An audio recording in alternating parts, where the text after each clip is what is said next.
Free News-ի եթերում լուրերից դուրս հերթական քննարկում է մեկնարկում, այսօր իմ տաղավարում հյուրընկալվել է Գերագույն խորհրդի նախկին պատգամավոր Ազատ Արշակյանը։ Բարև ձեզ, պարոն Արշակյան։ Շնորհակալություն հրավեր ընդունելու համար։ Պարոն Արշակյան, մայիս ամիսն է, նախկինում մեր համար շատ խորհրդանշական, նախկինում ես շատ ավելի հեռուն եմ գնում, ընդհանուր մինչև խորհրդային տարիների, մայիսի 1, մայիսի 9, հետո դարձավ եռատոն, հիմա ցավոք նորից մայիսի 1 եւ մայիսի 9-ը հիշատակվում։ Ձեզ համար մայիսի 9-ը ինչ որ նշանակություն ունի։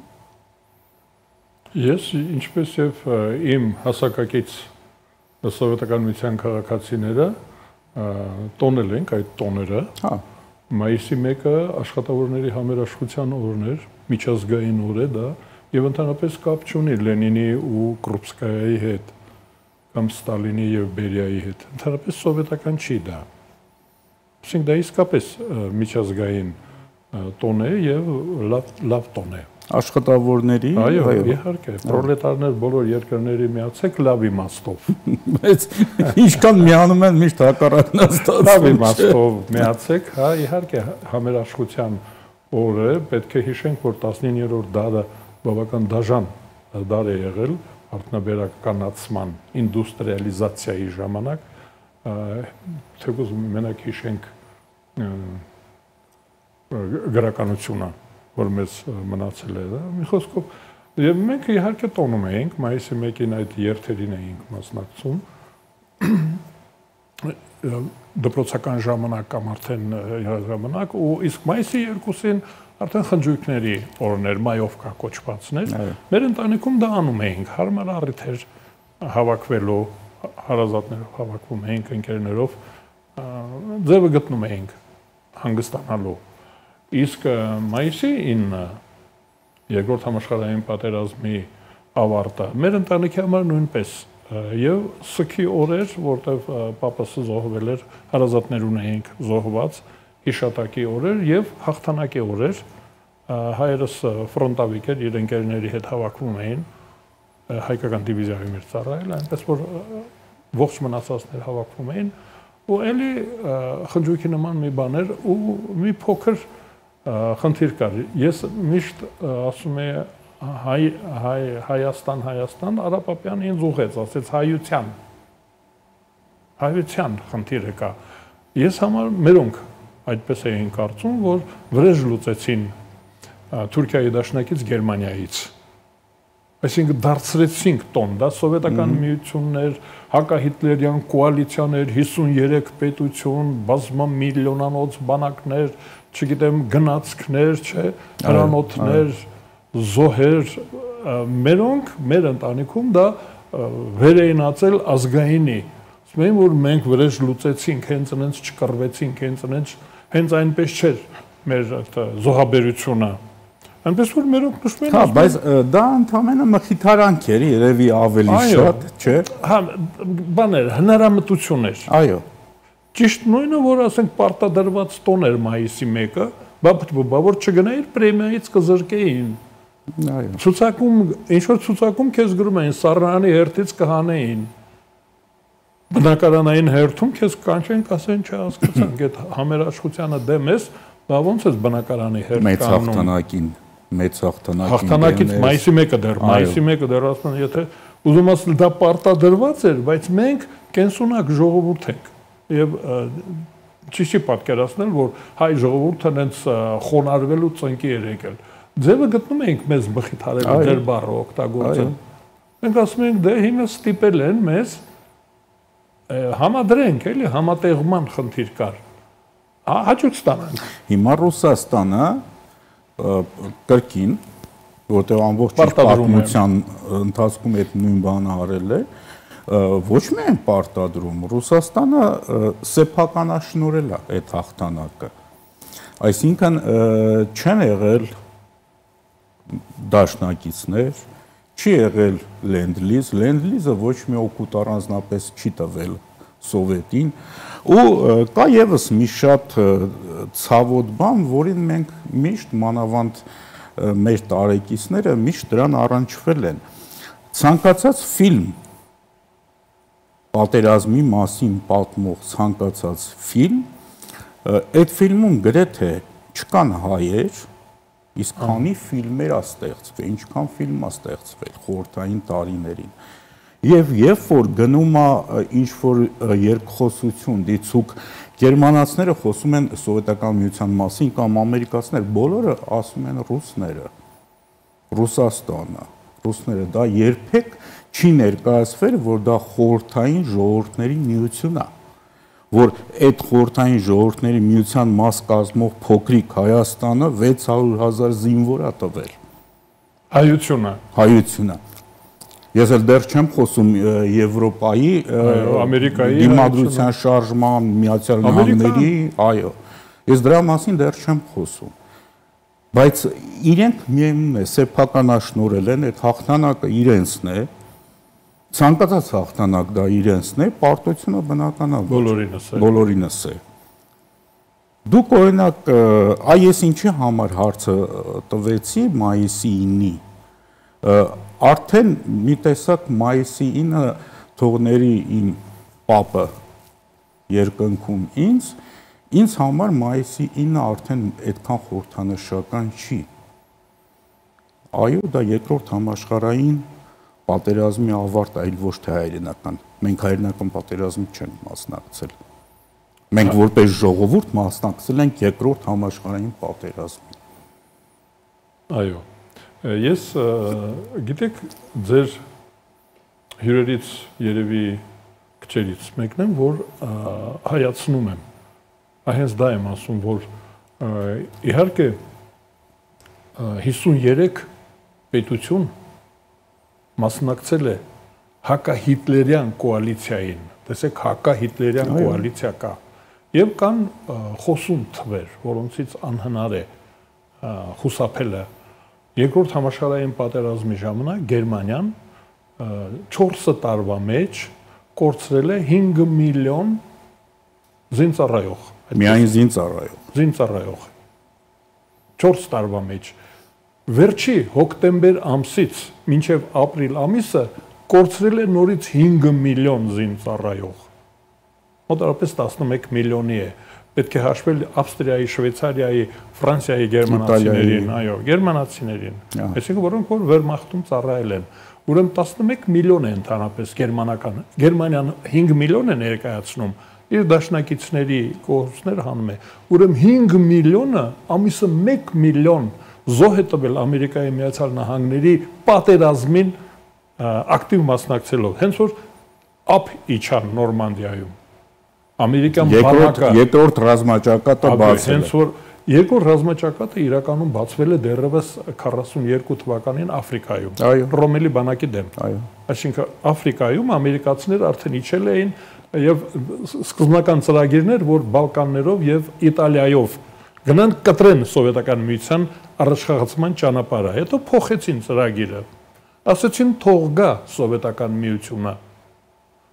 Թող գա Սովետական միությունը թող մտնի Պրուսիա։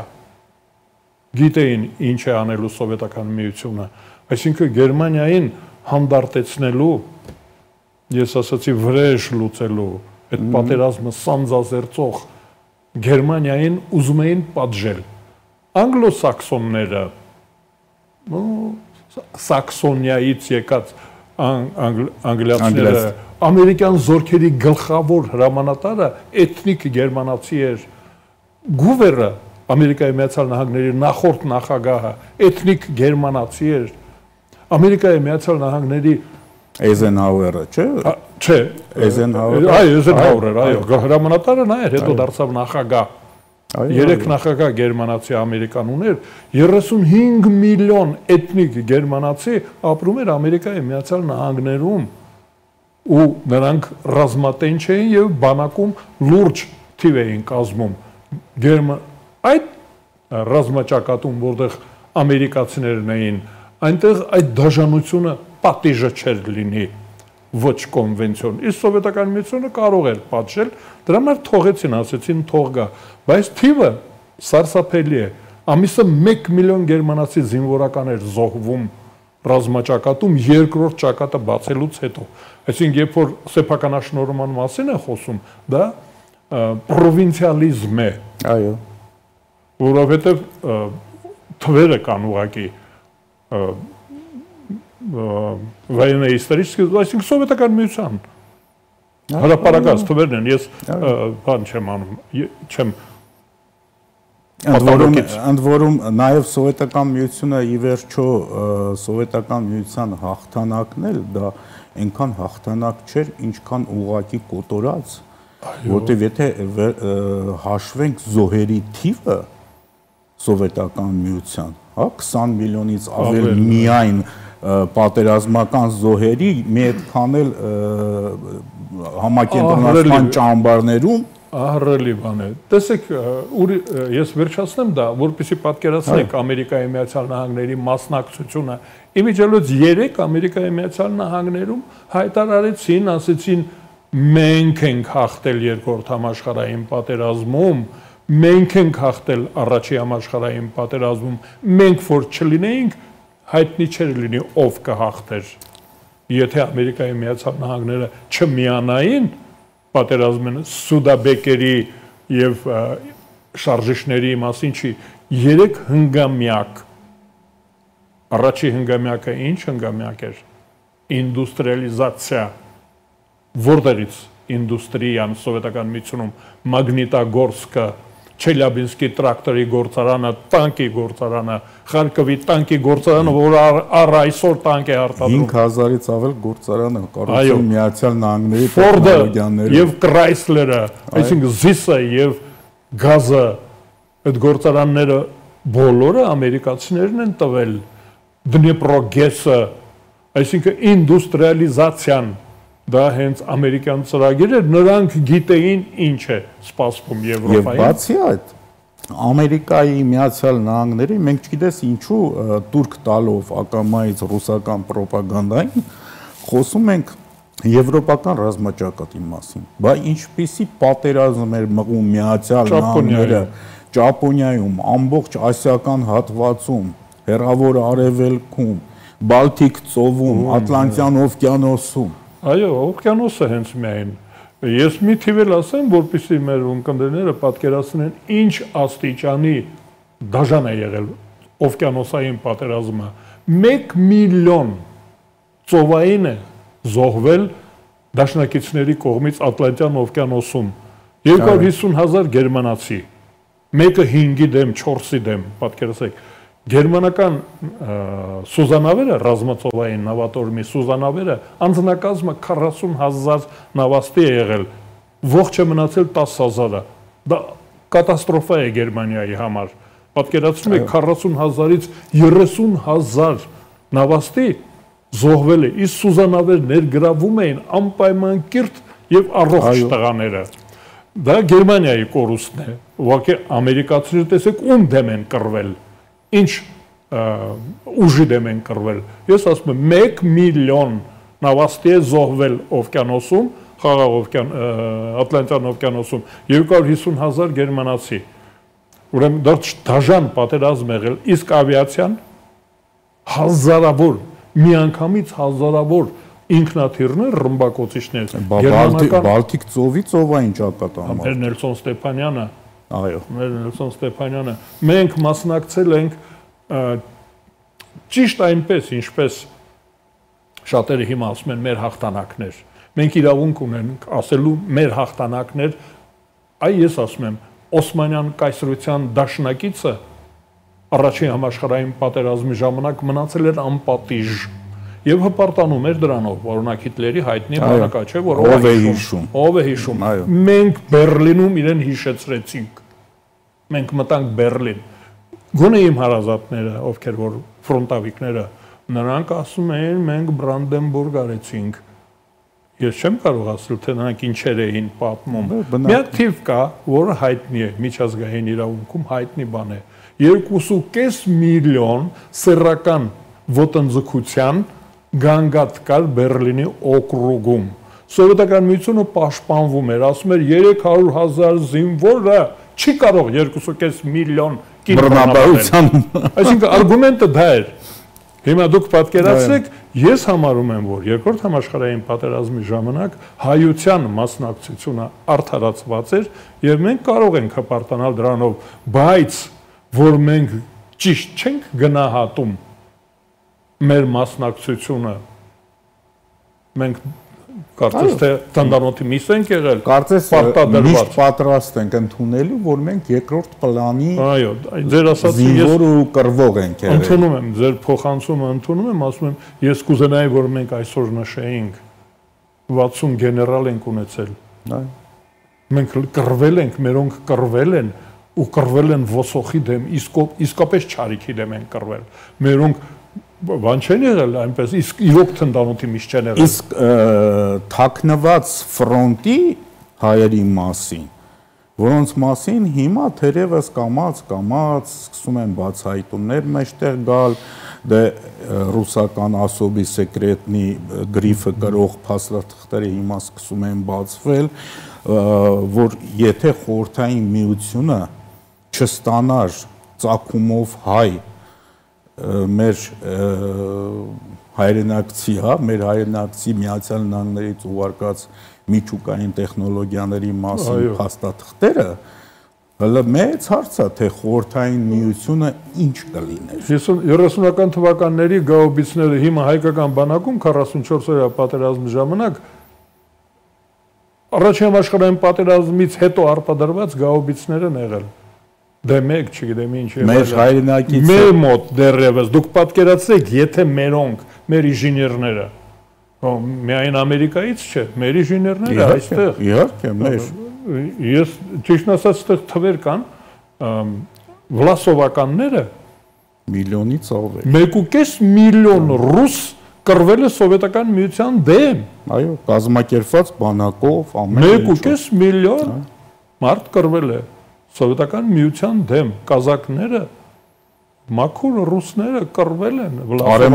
արևմտյան ուկրաինացիները եւ որը սլավոնները, այո, սլավոնները, բելարուսները, ուկրաինացիները եւ ռուսները 1.5 միլիոն թիվը շտատը կա այդ բանակի, նրանք կռվել են սովետական միության դեմ։ Մենք պաշտպանել ենք, սովետական միությանը չենք պաշտպանել։ Մենք ընդհանրապես չարագործից ենք։ Այդ չարագործություն է եղել։ Ռասիզմը մենք կարող ենք նաև որպես մխիթարանք ինչ որ առումով ընդունել, որ մենք պաշտպանել ենք հարավային Կովկասը։ Գոնե հա ինչ որ առումով, հա հայկական դիվիզիաների մասնակցության տեսքով, նաև հետո բանը Լենդ-լիզը գալիս էր Նախիջևանով, գալիս Երևանով գնում էր իմիջայլոց։ Ես որ ասում եմ Թեհրանից, այո, Պարսկաստանից բեռնատար գնացքները գալիս էին Ջուլֆա, այն ադրբեջանական Ջուլֆան, այնտեղից բեռնատարներով զենքը, զինամթերքը եւ տրանսպորտը, որտեղ ամենաոչ ռիսկային ճանապարհահատվածը դա Հայաստանում է։ Այսօր էլ է Հայաստանի Հանրապետությունը համարվում ապահով երկիր։ Հայաստանի Հանրապետության գոյությունը ընդհանրապես որպես ֆորպոստ քաղաքակրթական։ Այս տարածաշրջանում այլցանից հետո սկսում է Պակիստան։ Ընդ որում հետաքրքիր մի բան, ես մի մեջբերում գրանցեցի ինձ եթերից առաջ, որ Հայաստանը մամուլի ազատության համաշխարհային ինդեքսում բարձրացել է 9 հորիզոնականով, 180 երկրների շարքում 34-րդ տեղում է։ Ես կողմնակից եմ խստության։ Ես կուզենայի, որ Հայաստանի Հանրապետությունում ատելության քարոզչությունը ապապետականացման եթե դա անգամ դեմ գնա մամուլի ազատության։ Այո, ես համաձայն եմ 50-ով իջնենք, բայց մեր մոտ զրպարտությունը հայ ժողովրդի դեմ, օրինակ այս պատերազմի մասին, մեզ թնդանոթի միս հայտարարողներին պետք է փակել։ Ես կարծում եմ, որ տեսեք, օգտվում եմ հիմա խոսքի ազատությունից։ Այո։ Ես ասում եմ, որոշների բերանը հարկավոր է փակել։ Չի կարելի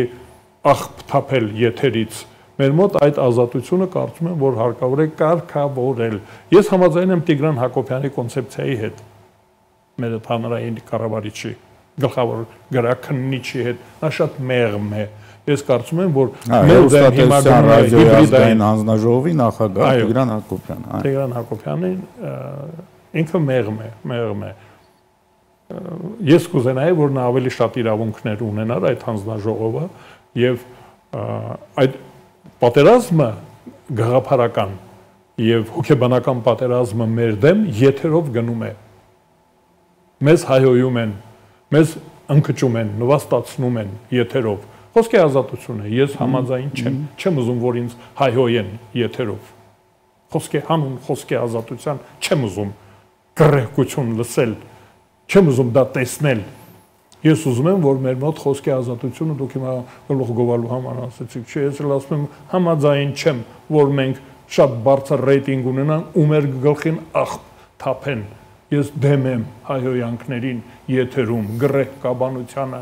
ատելությանը, անեծքին։ Իդեպ Միացյալ Նահանգները, որ խոսքի ազատության բաստիոն է, բայց այնտեղ էլ է շատ խիստ։ Այդ ֆիլմերը, որ մեզ ցույց են տալիս Միացյալ Նահանգներում, դրանք հանված են, այդ հատվածները դաժանության կամ սեռական բնույթի հատվածները, որ մենք տեսնում ենք, այնտեղ հանված է, Ամերիկայում շատ խիստ են։ Իրենց հոլիվուդյան ֆիլմերի մեջ այդ հատվածները եթերից հանվում են կամ փակվում է, վարակույր են տալիս։ Ամերիկայի Միացյալ Նահանգները 1936 թվականին ընդունել են օրենք գրաքննության մասին, որը առ այսօր գործում է այդ ինոագենտների մասին։ Իդեպ հետո մակարտնիզմի օրոք, հիշենք, օրենք գործում է։ Ամերիկայում չես կարող եթերում ինչ ուզում ես ասես ամերիկացիների մասին։ Չես կարող ասել։ Կամ Ամերիկայի նախագահի։ Կամ Ամերիկայի նախագահի մասին։ Անգամ ամենադեմ արտահայտվող մարդը ասում է ես կարող եմ, դա իմ նախագահն է, բայց դու չես կարող։ Այո, ես կարծում եմ, որ փոխեցինք, օրինակ, տեսեք, պայքարը այն ժամանակ մենք կռվել ենք, մեր վրեժն ենք լուծել, մենք մասնակցել ենք եւ ընդհանրապես ռասիզմը, այդ նացիզմը, գերմանական նացիզմը, դա հանցագործություն էր, Նյուրնբերգյան դատավարության դատավճիռը փոխված չի։ Իսկ եթե ներողություն հիմա մենք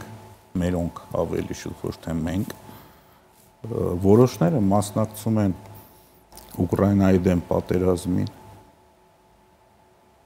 ոնց կարելի է դա բնութագրել։ Քաղաքացիները, Ռուսաստանի քաղաքացիները, եթե պարտավոր են կատարել հավատարիմ մնալ իրենց երկրի, Ֆրանսիայում, չգիտեմ որտեղ, Ինդոնեզիայում, որտեղ որ կանք, եթե այդ երկրի քաղաքացիները պետք է հավատարիմ լինեն իրենց երկրի օրենքներին եւ հավատարմություն եւ ծառայություն կատարեն։ Բայց կամավորականները այստեղ նորից տեսեք ես ուր բերեցի ասից, եթե մենք կռվում ենք չարիքի դեմ, կարևոր չի դա որտեղ է։ Ես իմ պարտք եմ համարում մասնակցել հանցագործության դեմ, բայց երբ որ ընդհանրակն էին հարձակվել սովետի վրա, ինքնապաշտպանության, իսկ եթե դու ագրեսոր ես, իմիջիալոց հենց Նյուրնբերգում եւ դրանից առաջ, իմիջիալոց դրանից առաջ է 1890-ական թվականներին, երևի 70-ական թվականներին Բերլինյան կոնգրեսի ժամանակ ագրեսիվ պատերազմի մասին բանաձև ընդունվեց։ Ագրեսիվ պատերազմ, այսինքն կա ինքնապաշտպանության պատերազմ, այ հայրենական պատերազմ եւ կա ագրեսիվ պատերազմ։ Ագրեսիվ պատերազմին մասնակցելը հանցագործություն է, այդպես ասենք, ագրեսիվ պատերազմին մասնակցելը հանցագործություն է։ Հանցագործ լինելը դատապարտելի է, եթե արդարացված պատերազմ է, չարդարացված ինքնապաշտպանություն է։ Այսինքն եթե ինքնապաշտպանություն չի, ուրեմն դա ագրեսիա է ու դա դատապարտելի է։ Ես կարծում եմ, որ մերոնք պետք է դա իմանան վաղը միսօր Ռուսաստանը ինքը, այո, հենց ինքը կարող է պատասխան պահանջել։ Հաշիվ է կանչելու, ինչ է անում կամավոր փողով վարձկան։ Դուք գիտեք, որ վարձկանությունը ընդհանրապես վտանգավոր բան է։ Վարձկան որպես գնում է։ Այդ նույն վարձկանները 44 օրյայում մեր դեմ էին կռվում։ Սիրիացի վարձկանները, թուրք վարձկանները, Պակիստանից վարձկանները, այո, վարձկանությունը։ Այսօր դուք գնում եք որպես վարձկան, մարդասպանությունը շահույթով Այ դրամի դիմաց մարդ սպանելը հանցագործություն է։ Մարդասպանությունը ընդհանրապես հանցագործություն է։ Բայց գիտակցված սա պատերազմ չի, եթե վարձկանն է, այսինքն փողով է գնում, փողի դիմաց գնում է, պատերազմը ինքը արդեն պատերազմ չի, ինքը անձնակազմ չի, ինքը մարդասպան է։ Այ հիմա մերոնք, եթե կամավոր են գնում, պարտադիր զինվորական ծառայություն չի, ասում եմ օրենքը պարտադրում է, չենք կարող նրանց ասել դասալիք եղեք։ Իհարկե, բայց դրա հնարավորություն էլ կա։ Հայրենիք ունեն, կարող են վերադառնալ իրենց հայրենիք, կռվելու տեղ կա։ Այո, կա 4 կողմից մեր մոտ կրակում են։ Արի զենքը վերցրու, գնա հայրենիքը պաշտպան։ Այո, ես մի բան էլ կուզենայի ավելացնել, ես հասկանում եմ, որ վերջացնում ենք, չէ՞, դեռ ունենք, դեռ չեն հուշել։ Պատերազմին մասնակցելը եւ հաղթողի հետ լինելը նույնպես կարևոր էր մեր համար։ Գենոցիդից հետո մենք ընկճված էինք։ Այդ ով է հայը, հայի ինքնության համար կարևոր էր, որ մենք նաև կռվել գիտենք, որ մենք հաղթել գիտենք, մենք հերոս ենք, մենք անձնազոհ ենք։ Այ ես մի քիչ առաջ որ ասացի, գրաքննությունը պետք մեզ վիրավորում են, նվաստացնում են եթերում, մամուլով, չգիտեմ, թրուցիկով, նվաստացնում են մեզ, ասում են դուք լիարժեք ժողովուրդ չեք, դուք անձնազոհ ժողովուրդ չեք, դուք քաջ ժողովուրդ չեք, դուք օգնության կարիք եք զգում, հովանավորյալ ժողովուրդ եք։ Այս պատերազմի ես իմ գնահատականը որ մենք նաև դոնոր ենք, մենք ոչ միայն սպառում ենք, մենք նաև հաղթանակի դոնոր ենք։ Այո, ոչ միայն մենք անվտանգություն ենք սպառում, մենք նաև արտահանում ենք անվտանգությունը։ Այ մենք 600,000, 300,000, 100,000, 100 հոգի, պատկերացրեք Ֆրանսիայի դիմադրությունը, Ամերիկայի Միացյալ Նահանգներից ուղարկված շարասյունը տանկային։ Այսինքն մենք կռվել գիտենք զոհաբեր։ Հայ առաքելական եկեղեցու հանգանակությամբ երկու։ Այսինքն մեր հաղթանակներ ես կուզենայի, որ այստեղ նշվեր եւ շարունակությունը Արցախյան պատերազմի հաղթանակը։ Այսինքն պետք է այդ մայիսի 9-ը այստեղ պետք է վերաիմաստավորելով նշել։ Այո։ Մենք կկռվենք, մենք հայրենասեր ենք, մենք չարիքի դեմ կռվող ենք։ Այ ես դա կուզեի, որ մեր մոտ դա ասվի անընդհատ այդ հիբրիդային պատերազմը, հոգեբանական պատերազմում մեզ նվաստացնում են, դու ես հայ ես, բացառեք հիմա այսօր ռուսական, թուրքական մամուլը, տեսեք ինչեր են, ես մասնագիտորեն հետևում եմ դրան։ Այ տհաճ է, բայց իմ մասնագիտությունն է, հարցեր կտակ, պետք է պատասխանները հետս բերեի, չէ, դրան հետևում եմ։ Զազրելի է, մեզ ինչ են ասում, բայց մենք ասում ենք մեր դիվիզիան մտել է Բերլին, Ռուսիայի եւ Գերմանիայի մայրաքաղաքը, դուք դեք Հիտլերի պաշտոնական կոչումը Ռուսիայի եւ Գերմանիայի կանցլեր։ Մենք միշտ խոսում ենք գերնու, չէ, այնտեղ պահում են յունկերիզմը, այդ յունկերին մենք ծնկի բերեցինք։ Մենք դա կարող ենք։ Վերջո Հիտլերը ինքը պրուսակ էր։ Ինքը ավստրիացի էր։ Ավստրիացի ներողություն, այո, բայց Ռուսիան էր։ Այո։ Վիլհելմը Պրուսիայի կայզր, Պրուսիայի թագավորն էր Գերմանիայի կայզրը։ Ընդհանրապես պրուսակ։ Գերմանական մոդելը ռազմական, դա պրուսակն էր, պրուսական, այո։ Սովետականն էլ Պրուսիա է։ Իմ բանակային տարիներին մեր հրամանատարներն ասում էին «ած-2», «այն-ած-2», ամեն ինչ արտագրված է։ Դեռևս Պետրոս III-ը, Գոնշտեյնը, որ արդեն Ռոմանով չէր, Պետրոս III-ը արտագրեց Ֆրիդրիխ Մեծի, ծերուկ Ֆրիցի, կանոնադրությունը հիացած էր, նվիրված էր, ինքը գերմանացի էր Պետրոս III-ը, հայրը, Եկատերինայի ամուսինը։ Պետրոս III-ը արտագրեց պրուսական կանոնադրությունը, համազգեստը, զենքը տեղափոխեց Ռուսաստան։ Ու դրանից հետո առ այսօր ռուսական բանակը դոփելով, դա կոչվում է բադաքայլ, սագաքայլ, ոնց է կոչվում, դոփելով քայլելը, այդ դոփելով խփելով բան անելով էլի։ Մենք ցավոք, չէ, ոչ թե շեղվեցինք, եթերաժամը սպառեցինք։ Ամեն դեպքում, քանի որ արժևում մայիսի 9-ի միջոցառումն է, դրա համար թերևս արժեր, որ այսօր մենք այս ամբողջ հաղորդումը գրեթե նվիրեինք այդ թեմային։ Մենք հաղթել ենք հայությունը Ֆրանսիայում, Ամերիկայի Միացյալ Նահանգներում, Սովետական Միությունում մասնակցել է պատերազմին եւ արժանապատվորեն դուրս է եղել պատերազմից, հաղթական դուրս է եկել, մենք հետո Ղարաբաղում դա կրկնեցինք։ Ընդ որում դա գրանցված հաղթանակ է, որը մենք կրկնեցինք, մենք դա կարող ենք անել, թող ոմանք ականջներին օղանեն։ Մենք Բերլին մտել ենք, կգտնենք դաշնակից Անկարա ու Բաքու էլ կմտնենք։ Զգուշացեք։ Շնորհակալություն։